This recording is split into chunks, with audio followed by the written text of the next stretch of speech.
ప్రధాని మోదీ పర్యటన కోసం బాపట్ల జిల్లా కొరిసపాడు వద్ద జాతీయ రహదారిపై అత్యవసర రన్వేని అధికారులు పరిశీలిస్తున్నారు.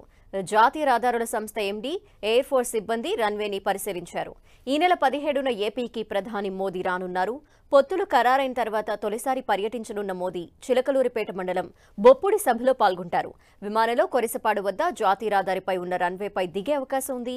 అక్కడి నుంచి సభావేదిక దగ్గర కావడంతో రన్వే పరిశీలిస్తారని తెలుస్తోంది. ప్రకృతి విపత్తులు వచ్చిన అత్యవసర పరిస్థితుల్లో విజయవాడ తిరుపతి మధ్య విమానాలు ల్యాండింగ్ కోసం కొరిసపాడు రన్వేని సిద్ధం చేశారు. సముద్ర తీరం పక్కనే ఉండటంతో మత్స్యకారులు ఎవరైనా చిక్కుకుంటే రెస్క్యూ టీం వచ్చి కాపాడటానికి విమానాల ల్యాండింగ్కి వీలుగా ఈ రన్వేని తీర్చిదిద్దారు. 2022 డిసెంబర్లో ట్రయల్ రన్ నిర్వహించారు.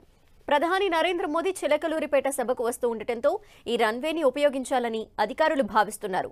గన్నవరం విమానాశ్రయం లేదా రేణిగుంట ఎయిర్పోర్ట్ నుంచి చిలకలూరిపేటకు రావాలంటే ఎక్కువ సమయం పడుతుంది.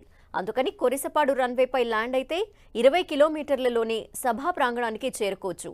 విమానం ల్యాండింగ్కి సాధ్యాసాధ్యాల్ని పరిశీలిస్తున్నారు. ప్రధాని మోదీ కొరిసపాడు జాతీయ రహదారి రన్వేపై దిగితే చుట్టుపక్కల ప్రాంతాలన్నీ ఆధీనంలోకి తీసుకోవాల్సి ఉంటుంది. హైవేపై కొన్ని గంటల ముందే వాహనాల రాకపోకల్ని నిలిపివేసే దారి మళ్లించవలసి ఉంటుంది. మరోసారి అన్ని శాఖల అధికారులతో సమావేశం నిర్వహించి అధికారికంగా నిర్ణయం తీసుకోవాల్సిన అవసరం ఉంది. ఒకవేళ జాతీయ రహదారి రన్వేపై ప్రధాని ల్యాండ్ అయితే చరిత్రలో నిలిచిపోవటం ఖాయంగా కనిపిస్తోంది. మరోవైపు మోదీ సభా ప్రాంగణానికి సంబంధించిన భూమి పూజను ఇవాళ నిర్వహించనున్నారు.